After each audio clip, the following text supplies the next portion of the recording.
pertama tipnya itu di belakang.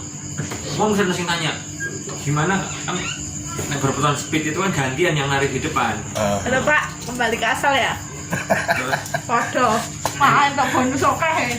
misalnya nanya gimana kok misalnya di depan nggak kuat, nah itu kan ada nanti.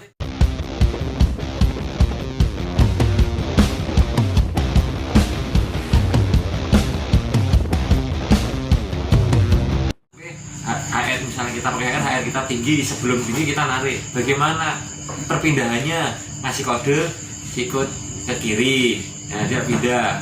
Nah, terus apabila kita di belakang temennya rider di depan, kita harus bisa melihat kanan atau kiri. Jadi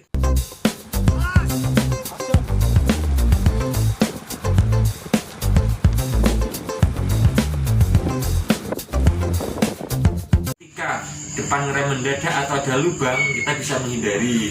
Itu kode kalau mau nikung ke kanan atau kiri pakai kode sikut itu sudah kesepakatan di awal atau memang sudah jadi lazimnya di para goeser?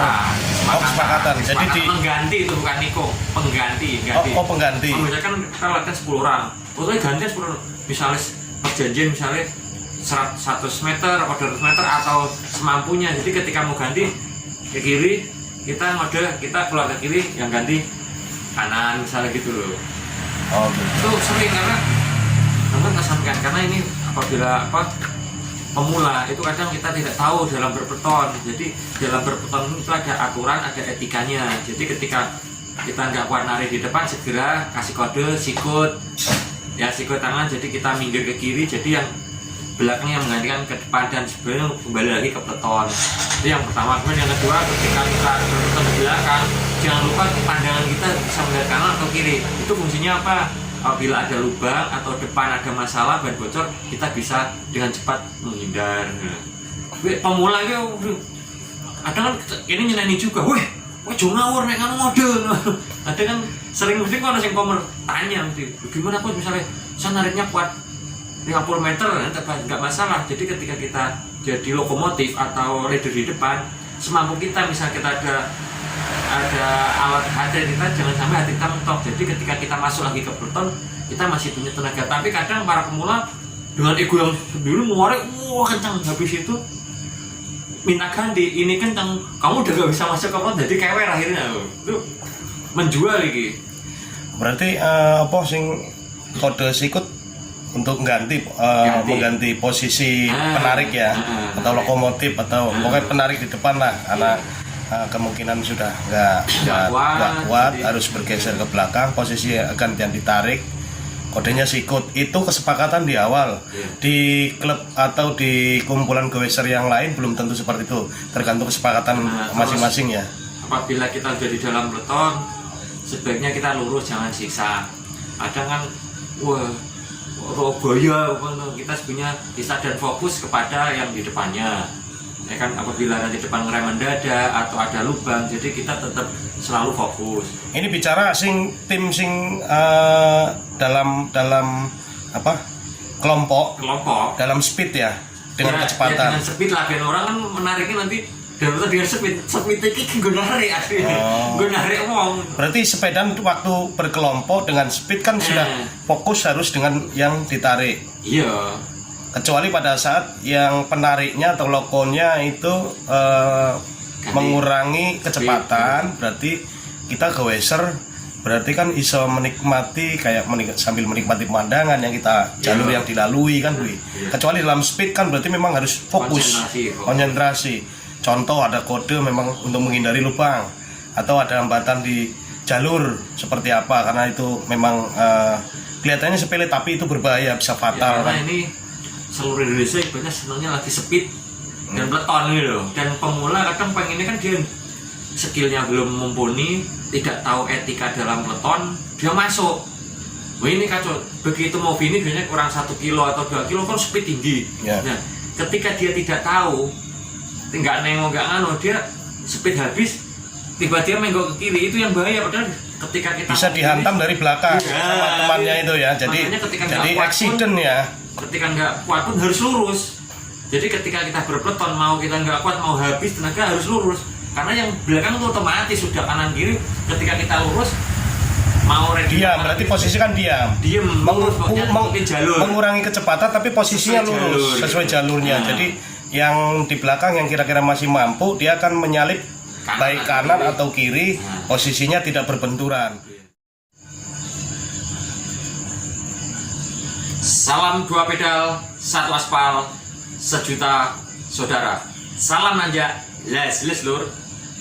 Kali ini saya akan memberikan tips bagaimana berpeleton dengan speed. Ya, ini yang saat ini sering terjadi dan terutama para goeser ingin gabung dengan latihan yang berpeleton tapi dengan speed. Ya, ada beberapa tips yang perlu diperhatikan para goester. Yang pertama, ketika kita ikut peleton apalagi dengan speed, yaitu bagaimana posisi kita saat berpeleton. Ya, apabila posisi kita di tengah, ya kita harus di belakang si penarik atau lokomotif, ya itu memberikan jarak, ya jangan terlalu nempel dan jangan sampai ban belakang si penarik dengan kita itu berseberangan atau di sampingnya, karena itu ketika kita bersentuhan bisa jatuh. Ya, harus berada benar-benar di belakang. Kemudian pandangan kita itu harus bisa melihat kanan atau kiri. Ya, fungsinya untuk apa?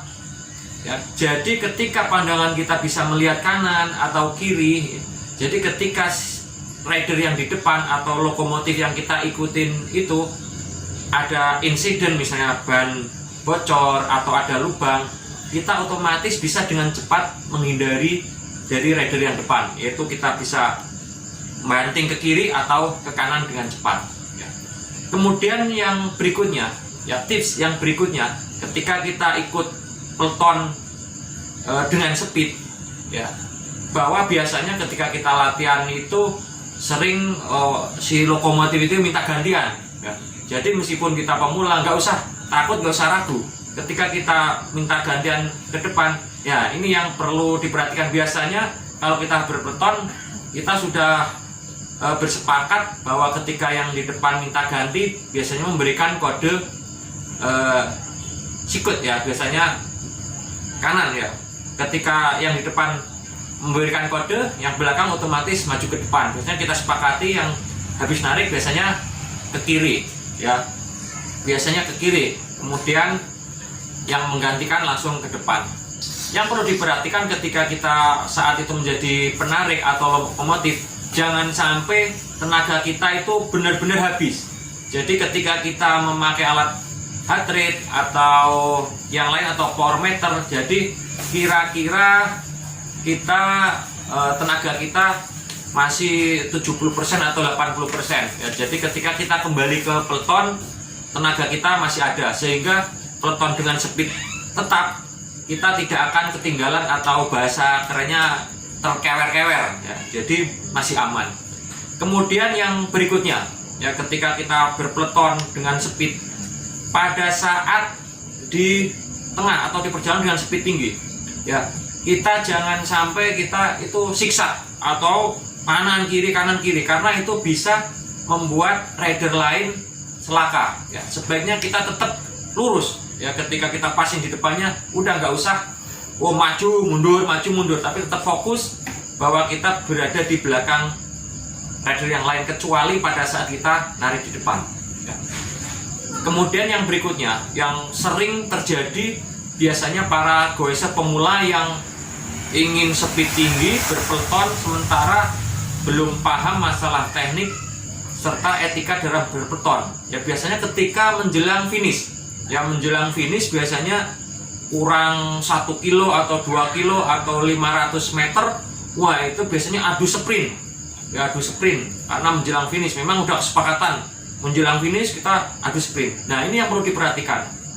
Biasanya para goeser pemula karena tenaganya masih pas-pasan, kemudian sprint belum tahu, ketika habis belum sampai finish, biasanya dia lupa membelokkan sepeda ke kiri atau kanan. Padahal ini sangat berbahaya. Ya, ketika tenaga kita sudah habis, sebaiknya kita lurus ya pada jalur kita, nggak usah belok ke kiri atau kanan.